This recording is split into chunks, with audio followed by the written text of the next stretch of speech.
Good morning, नमस्ते, प्रणाम। मैं ऋषभ राजपूत शूटिंग के लिए निकल पड़े हैं आजमगढ़ लोकेशन पे और अभी जा ही रहे हैं शूटिंग पे। और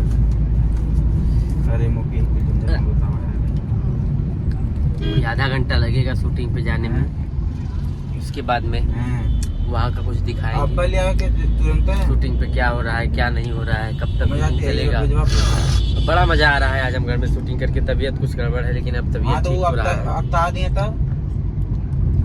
तब मार्केट की तरफ निकले हैं अभी।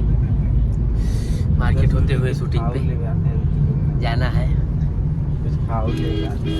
और पूरा आनंद मिल रहा है शूटिंग का।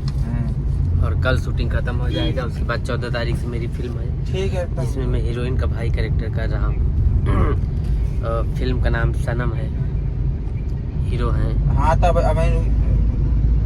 राहुल शर्मा, हीरोइन मेघा श्री और डायरेक्टर हमारे गुरु अनंजय रघुराज सिंह जी हैं।